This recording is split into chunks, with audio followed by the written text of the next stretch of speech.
பரணான் அவர் அன்புடனே தவ செய்கையில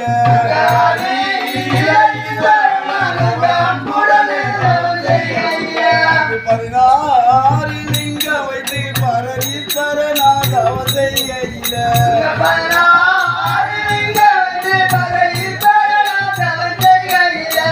காற்று மலடித்ததினால் ஒரு லிங்கமும் காணாமல் போனதினால்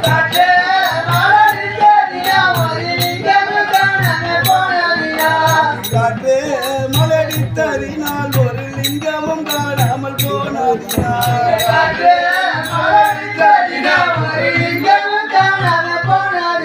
அதை கண்டே எடுத்து பாபு தனக்கு கொண்டு பசி அரட்டி தீடவே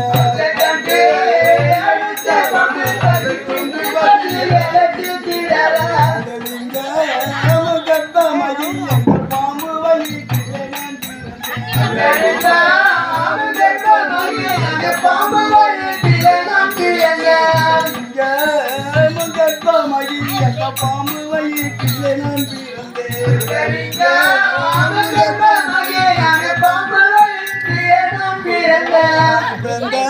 உடன் தந்தை தானாகவே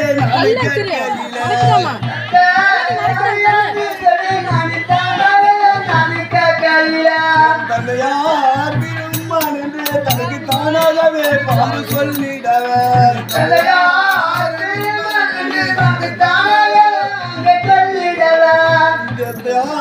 விரும்பான் என்று தனக்கு தானாகவே பாம்பு சொல்லிடவர்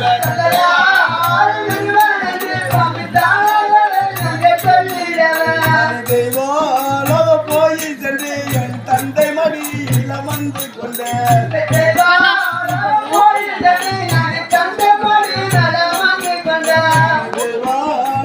போய் சென்று என் தந்தை மடியில வந்து கொண்டேன்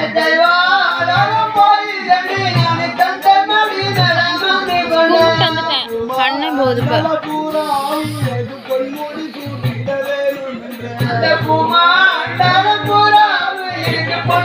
சூட்டிட வேணும் என்று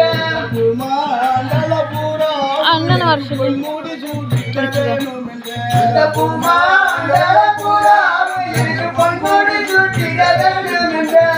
அப்போது இப்பரணான் அவர் அன்புடனே தந்தை என்ன சொன்னார்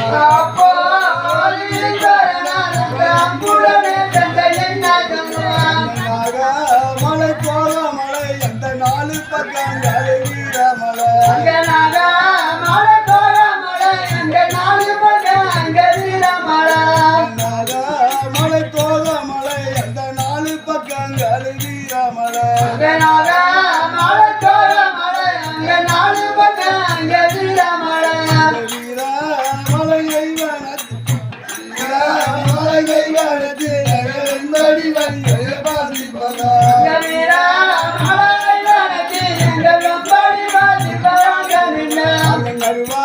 தனி கம்போடே நன்குடனே தவ செய்திரனா தனி கம்போடே அன்புடனே தவ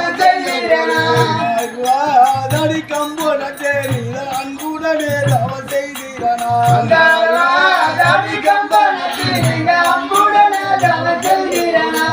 பூமாண்டல பூரா உலகு பொன்முடி தூக்கிய தாரே என்றார் பூமாண்டல பூரா உலகு பொன்முடி தூக்கி தாரே என்றார் பூமாண்டல பூரா உலகு பொன்முடி சூட்டிய தாரே என்றார் பூமாண்டல பூரா உலகு பொன்முடி சூட்டிய தாரே என்றார் தங்க சொல்ல மீறாமல் நான் வீரமலை காடு வந்தேன் தங்க சொல்ல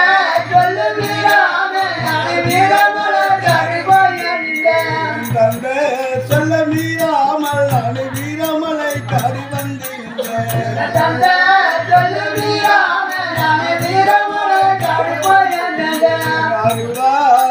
கம்போடே நான் நண்புடனே தவ செய்ய போறேன்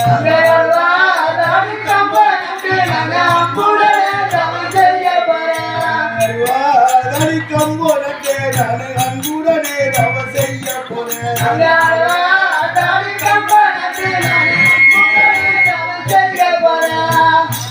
ஆனால் சகோதரர்களே தந்தையார் ஈஸ்வரனார் அவர் 16 லிங்கம் வைத்து மேலோகத்தில் பூஜை செய்து கொண்டிருந்தார். அப்பொழுது ஒரு நாள் காற்று மழை அதிகமாக அடித்தது. காற்று மழை அதிகமாக அடிக்க தருணத்தில் என் தந்தையார் ஈஸ்வரனார் அந்த 16 லிங்கத்தை அவசர அவசரமாக அள்ளி கொண்டிருந்தார்.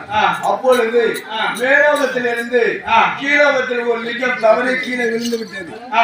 தவறி கீழே விழுந்த லிங்கத்தை ஒரு வெள்ளை நாகம் பார்த்து அதை எடுத்து ஆதாரமாக சாப்பிட்டது. அந்த லிங்கமும் தர்ப்பமாகி பாம்பு வயிற்றிலே சர்வதே நான் பிறந்தேன்.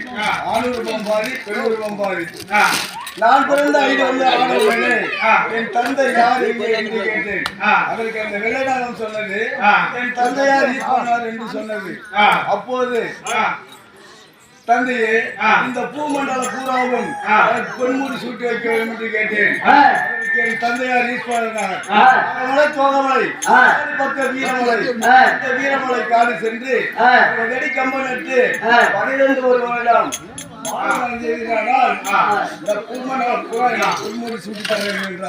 அதே பிரகாரம் என் தந்தை சொல்ல மீறாமல் வீரமலை காடு வந்து விட்டு செய்ய போகிறேன்.